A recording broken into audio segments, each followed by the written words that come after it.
So as I shared, we have a special treat tonight. It's always amazing to have someone come and share personal stories from historic moments, all the more so when they're a member of our own congregation. And some of you may already know Rabbi Philip Schecter, who I'll give a little of his bio, that though there are many, many accolades that I could share. But Rabbi Schecter, who was born in the Bronx and studied at Johns Hopkins and the University of Cincinnati, received his rabbinic ordination and master's degrees at Hebrew Union College. And he'll share a little bit about that time in Cincinnati, how it actually led him on a path to that moment. After ordination, Rabbi Schecter served congregations in Baltimore, Atlantic City, Manhattan, and Manalapan, New Jersey, before moving ultimately to Stamford, where he and his wife, Rabbi Liz Raleigh, another member and a teacher in our Center for Jewish Learning, lived together.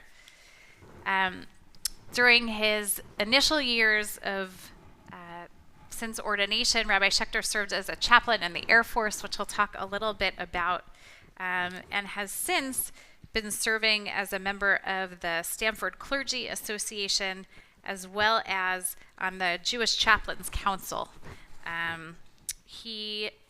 His daughter Sarah, you didn't tell me this, but I discovered it myself, was the first woman Jewish chaplain in the USAF, except I don't know what the USAF is.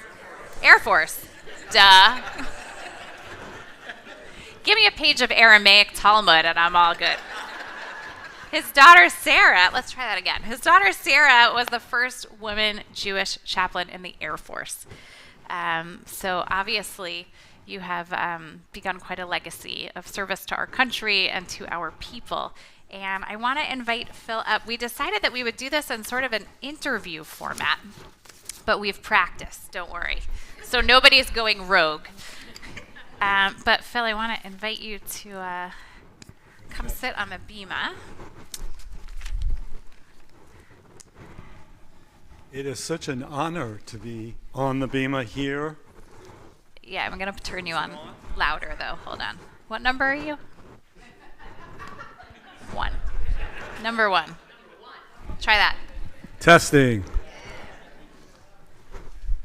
It is such an honor to be here tonight, to share with you, to be able to remember events that took place. It's so hard for me to believe this, and those of you who are of my generation will know what I mean. Events that took place way back in ancient history in the 1950s and 60s and 70s, and to be able to share with you.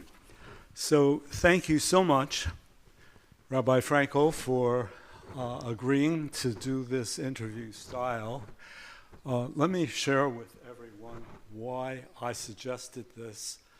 I could ramble on and on all night, and I could digress from the topic, So the timekeeper is sitting here and will manage me. I'll do my very best. I don't think you need any managing. So Rabbi Schecter, let me ask you first, what inspired or first ignited your social activism, especially in connection with civil rights? The earliest memory that I have growing up in the Bronx in a building that was filled with doctors and dentists, my father commuted on the elevator from the 10th floor to the 2nd, where he was an otolaryngologist or an ENT. And the elevators actually had personnel running them. They were called elevator boys. It never occurred to me until preparing for tonight, they were not boys, they were men, grown men. And some of them were up in years, but they were referred to as elevator boys because they were black, and they were the only blacks I encountered in my neighborhood in the Bronx. Wow, has it changed. So what motivated me most, I think, was on English assignment, we were required to read a book called Freedom Road by Howard Fast. Anybody hear of Howard Fast? Yeah, he used to live in Greenwich. And when we first moved to Stamford, he had a column in the Stamford Advocate every week. And he was really a remarkable writer. He was accused of being a communist. Perhaps he was, but he was definitely for freedom for all people. And this was a story about Reconstruction in the South, and I think that was my earliest awareness that there was a problem with regard to race. And then you went off to HUC, or in Cincinnati, right? Eventually, yeah. Before I went to HUC, I worked at a camp in Nyack, New York, called Mont Lawn. Its big full name was the Christian Herald Children's Home. The Christian Herald was a magazine that was very popular in the United States at the time.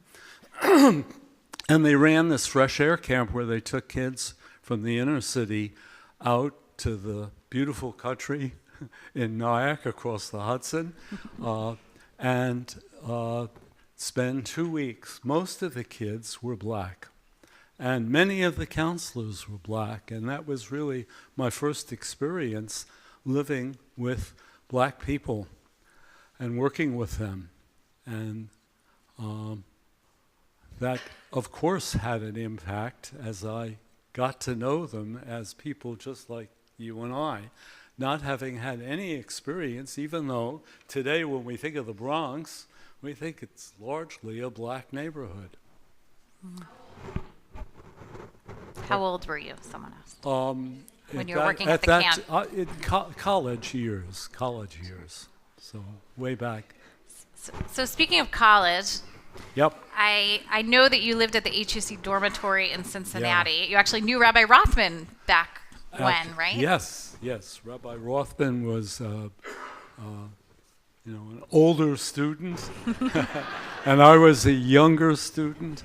In fact, I was an undergraduate, and Hebrew Union College is a graduate school. But I started out at Johns Hopkins, and living in the Bronx and then going to Johns Hopkins University, which was located in a part of Baltimore where there were few, if any, Jews, certainly no blacks, an overwhelmingly Christian environment. I needed to get away from that, and I'd get on a bus and go to Northwest Moses, as the Christian kids would call it. Northwest Baltimore, Pikesville, for those of you who are familiar with it, was just developing as a Jewish neighborhood. People were moving out to the suburbs, and there were these it was called Rue de la Paix, because there were all these synagogues going up along Park Heights Avenue. There were two very large Reform congregations, one across the street from the other, each one having well over 1,000 families. After I met Rabbi Morris Lieberman of the Baltimore Hebrew congregation, and he was very kind and welcoming, and I was very frequent attender of services. He encouraged me, and the thought occurred to me there and then that I would like to become a rabbi. My roommate at Johns Hopkins was a Christian from Freehold, New Jersey, who every night would get down on his knees at his bed and pray. Very religious. Every Sunday we listened, I had no choice, to Billy Graham on the radio. And all of this, of course, I think also had an influence upon how I turned out as a rabbi, a chaplain in the Air Force, and so forth. All these influences along the road play their part, of course. So tell us about Cincinnati and what you saw and Well, absorbed from the students. Well, so I came there as an undergraduate, and my mentor, Rabbi, back in Baltimore, suggested that if I'm serious about becoming a rabbi, I move to Cincinnati and go to the university, which, by the way, is a very fine university, still is, right across the street from the Hebrew Union College. And he said, you should live in the dormitory and be among these rabbinical students because you become seasoned that way. Wow, was I seasoned. One of the first important things that happened amongst the students was the visit of the Berlin Philharmonic. Cincinnati attracts great culture. It has an opera in the zoo every summer. It has its own symphony. But to have the Berlin Symphony in town, this was in 1952. So how many years after the war was that? Not many. Students from HUC went downtown and picketed because the Berlin Philharmonic had become a Nazi organization. And the conductor was suspected of being a Nazi. And so I had never heard the word social action or social justice, but this was really an education for me to be aware of that. Another event that was like that was that the students would go to a particular cafe called the Busy Bee down the hill from HUC, and they discovered that blacks were not allowed to enter. And so they held a sit-in with some of their friends who was an interracial gathering, and that became a very big event in the Cincinnati community, and it was provoked by students from HUC. And I became aware of how our prayer book, our Torah, our tradition really teaches us to be concerned about the rights for all people. So that had an impact. So speaking of becoming aware, you had said to me that you really first became aware of Reverend Dr. King when you were at a student pulpit in Atlanta, right? And in 1959. Right. In my senior year, I was interviewed by two rabbis who were going away on vacation, and they wanted summer coverage. One was from Los Angeles. He was the first one. And he called me a few days later and said, "You've got the job." But in the meantime, Rabbi Rothschild of the temple, it's driving Miss Daisy's temple in Atlanta, came, and I was so interested in his commitment to civil rights and the opportunity that he would give me to be the rabbi of the temple in Atlanta over the summer that I chose. Robert Frost's poem, The Road Not Taken, I took the road less traveled by, and I went to Atlanta instead of Los Angeles. And it was while there, Dr. King came to Atlanta, and I went to hear him. I also was told about a wonderful interracial training school for adults in Monteagle, Tennessee, and I went there on my time off.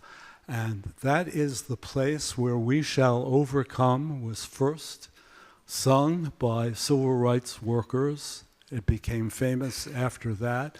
Dr. King was at the Highlander Folk School, not while I was there, but he had preceded me, and the Georgia Bureau of Investigation. Can you believe there was such a governmental organization? The Georgia Bureau of Investigation charged Dr. King with attending this communist school where they did all sorts of things like sing folk songs, which was very subversive in those days.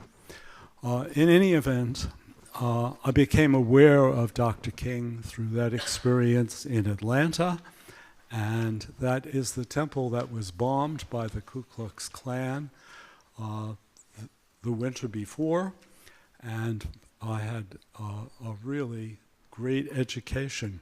I'll tell you a little funny thing about it. When Rabbi Rothschild came back from Europe from his vacation and he met with the funeral director said to him, "That's really a great young rabbi that was substituting for you.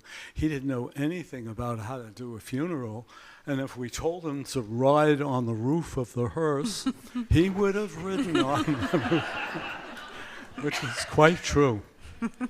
So from the roof of a hearse, perhaps, to the Air Force. Tell us what you did right after ordination. My mentor, Rabbi Lieberman of Baltimore, of blessed memory, was one of the rabbis on the Jewish Welfare Board, which is the organization that sponsors chaplains in the military on behalf of the federal government. And of course, when he said, "You're going to go into the military, aren't you?" I always followed his direction. I went to Cincinnati. He also said, "I think it'd be good for you to spend a summer in Israel," and I spent the summer of 1956 in Israel. He said, "I think you should go to the Brandeis Camp Institute," which was a wonderful training place for young Jews to become more familiar with Judaism, and I did that. So I, of course, I had the choice of what to do because the military did not draft clergy. We were all exempt. This was the time of the beginning of the Vietnam War, and clergy were exempt, but the three branches of Judaism, Reform, Conservative, and Orthodox, all the rabbinical groups agreed together that they would work together, which is very rare in American Jewish life, as you know. And they agreed to sponsor chaplains and to recruit chaplains from the graduating classes. So I wasn't drafted by Uncle Sam or the Selective Service, but I was drafted by the Central Conference of American Rabbis, our rabbinical organization. I was stationed in Roswell, New Mexico. Now, most of you have heard of Roswell, New Mexico, because you heard about the aliens. The only aliens who were there were people from the Bronx. Because in my 2 years of being in Roswell and being the rabbi of the little Jewish synagogue that was in town, as well as being the Air Force rabbi on the base, no one ever mentioned the word alien to me, or that famous or infamous. It's just a tourist trap, frankly. The airbase is now closed, and the biggest source of revenue is tourists, like many of you, who would go to Roswell to find out about aliens and alien space travel. The Air Force then, by the way, had very few other than white men in it. Visiting Montgomery, Alabama more recently, because I was visiting my daughter, who was temporarily stationed in Montgomery, it's not your dad's Air Force. There are many women in the Air Force. There are many blacks and browns and all the variety of American life.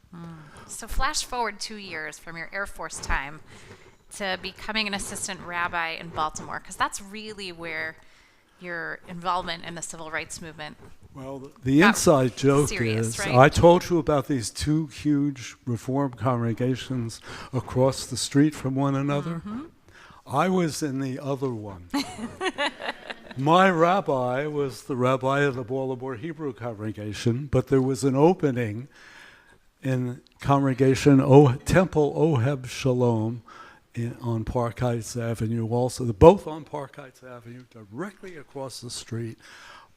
So we would meet, as he used to say, under cover of darkness to go over my sermons and criticize them and so on.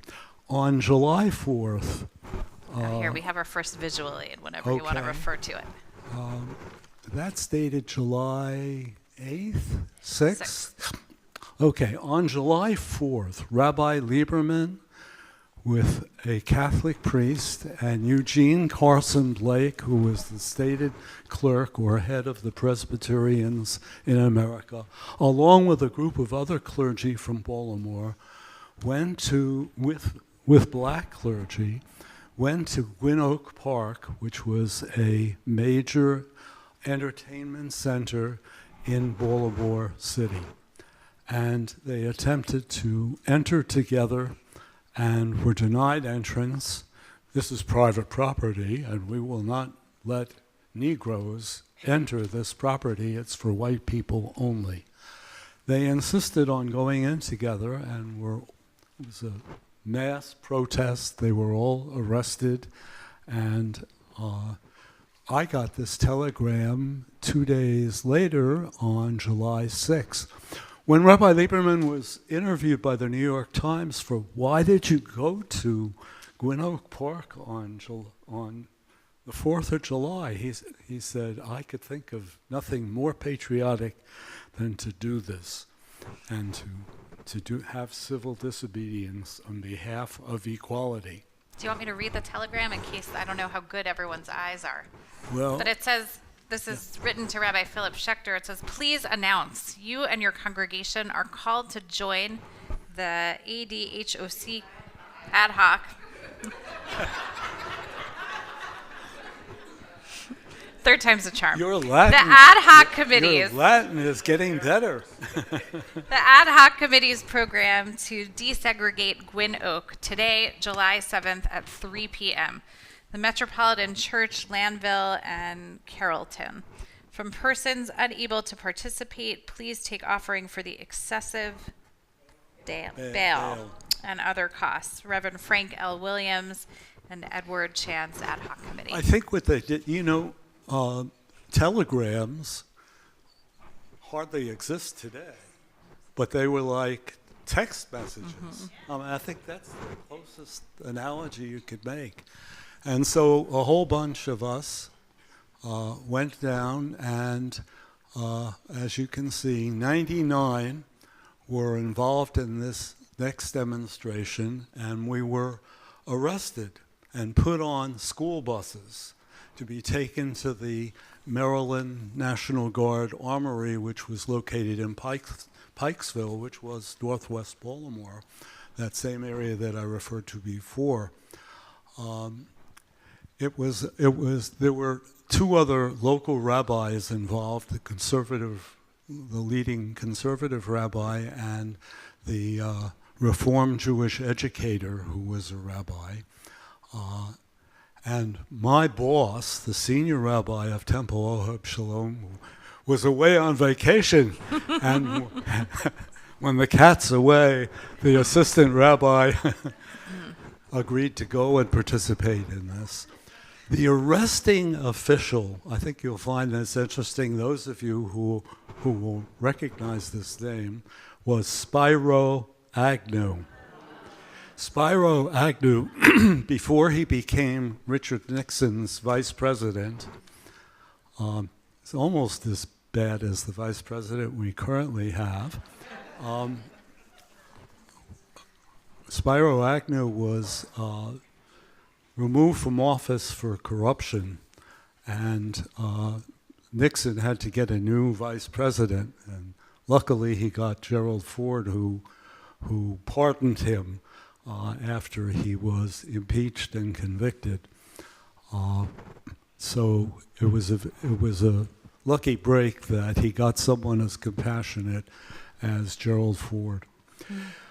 But you were supported in your efforts, even though they led to arrest, right? The second telegram that you shared from the Yeah. Rabbi Balfour Brickner, Associate Director of UAHC Commission on Social Action, Do you all who remember? said, way to go, basically, right? Yeah. Do you remember what the UAHC was? That was the URJ before it changed its name. The URJ is our National Reform Congregational Unit. And the whole Reform movement really was in support. There were Reform rabbis who were freedom riders who went on integrated buses into the Deep South. Some of them were physically attacked. I had a classmate who was famous for jumping into a swimming pool at a motel in St. Augustine, Florida, along with black ministers from St. Augustine. I was certainly not the only one. Virtually all of the Reform rabbis of the time were involved in working for civil rights. And Rabbi Balfour enthusiastically supported your participation and encouraged others to join you in this telegram, right? Right. So after your stint in Baltimore, you wound up serving a congregation in Atlantic City, right? Right. During the time of the Democratic National Convention. Let me set the context, and Yeah. those of you of my generation will recognize these names. Lyndon Johnson was about to be renominated or nominated for on his own, having succeeded John Kennedy, who was assassinated. And he was opposed in the Republican Party by Barry Goldwater, who was the senator from Arizona, who was of Jewish heritage originally, but was practicing Episcopalian. And he was he had a billboard on the boardwalk in Atlantic City, huge thing, that said, with his picture, that said, "In your heart, you know he's right." That was his slogan for the campaign. And someone had gotten up there and put up a sign that said, "Yeah, far right." And that's what he was, actually, very far right. And he'd fit right in today with the current administration, probably. He was a very sincerely dedicated man of high moral ethic. I will not make any further comments about today. Being there at the time of the Democratic Convention, I was the rabbi of the community. And so they invited me at the convention to do various things. For example, I was backstage with a group of celebrities to go on stage for this big rally at the Atlantic City Convention Center. And sitting right next to me was Paul Newman. I never knew how short he was. I towered above him. He was very warm and friendly and very encouraging. There was a big question about who should be seated as a delegation from Mississippi. There was an all-white Mississippi delegation to the convention, and then there was what was called the Mississippi Freedom Democratic Party. And to help them, I went to all the Jewish businessmen that I knew who could afford to make a contribution and asked them if they would help feed and house the Mississippi Freedom Democrats in Atlantic City. Some of the hotels were owned by members of my congregation. And so we were very supportive, we the Jews of Atlantic City, to help the challenge of the Mississippi Freedom Democrats to be able to participate in the nomination of Lyndon Johnson as president. You also became involved in the NAACP, right? Yes. During that same period. And locally, I became active in the NAACP. Do you know that one of the founders of the NAACP was our own Rabbi Stephen Wise, who was rabbi in New York City and very active on behalf of the Jewish people during the time of the Holocaust, when it was not believed that such a thing could take place in Washington, D.C. by our leadership. Stephen Wise pleaded with Franklin Roosevelt on behalf of the Jews. So how do we get to here? this was the great march on Washington. The man holding the Torah is Rabbi Maurice Eisendrath. He was the leader of the UAHC, the pre-URJ organization. That's on the top right. And yes, on the top right. And then next to Dr. King are two rabbis, I believe. One is a very significant conservative rabbi who Rabbi Abraham Joshua Heschel. Rabbi Abraham Joshua Heschel, and then there's a New Jersey rabbi. Joachim Prince, right? Yes, Joachim Prince, who in his speech, Joachim Prince was rabbi in Berlin before he escaped and came to America. And he said, what I learned about my experience under the Nazis is the good people were silent. And silence is not a response to a despot or a dictator. That we have to speak up. And that's why he was there with Dr. King. And Rabbi Heschel famously wrote or spoke about these marches with Dr. King and talked about feeling like his feet were praying when he was marching. Right. It's a phrase that we sometimes talk about, spiritual activism as our feet praying, right? So you joined in one of these marches, in particular the march from Selma to Montgomery. Tell me, how'd you get there? Why'd you go? What was it like?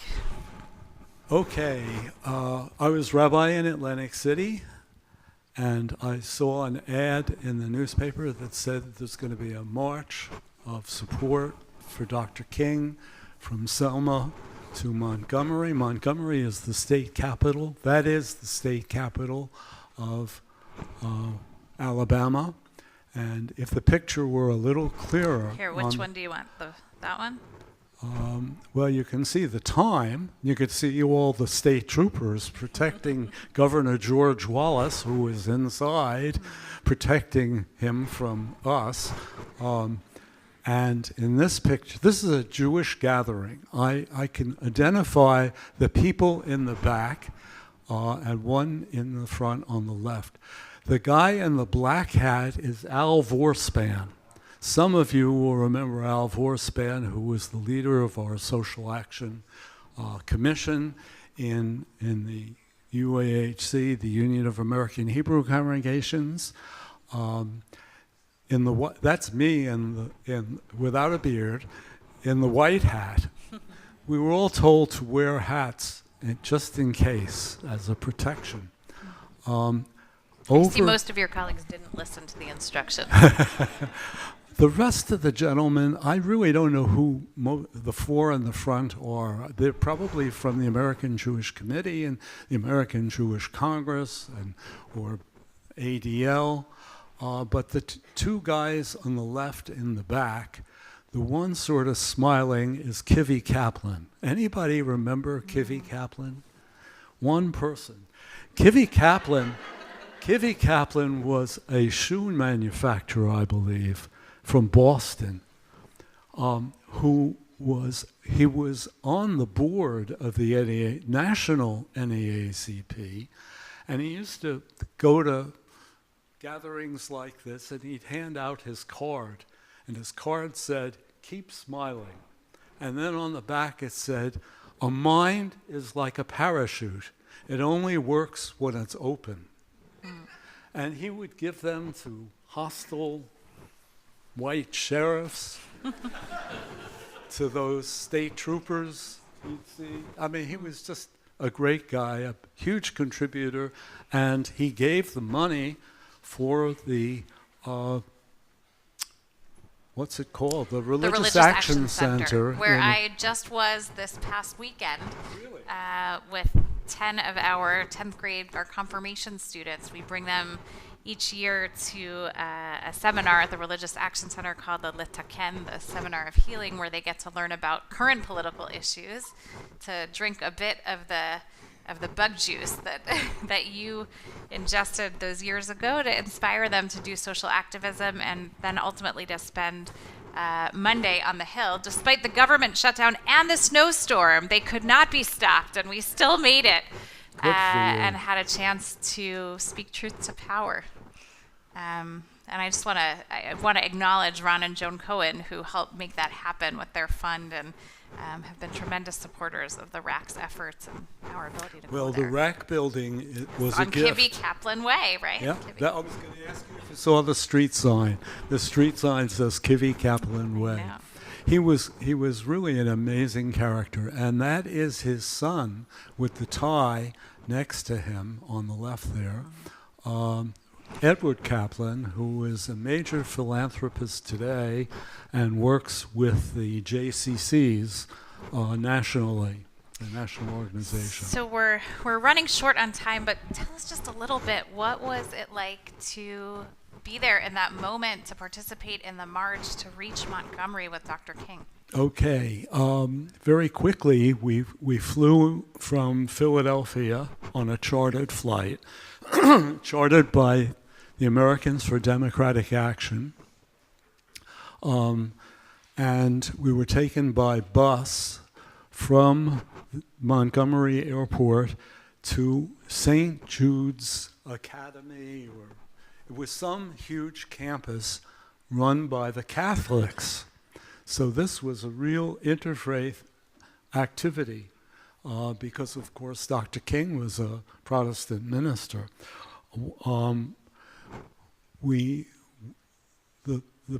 The march route was guarded by National Guardsmen from Alabama who were nationalized by Lyndon Johnson and the federal government to protect us.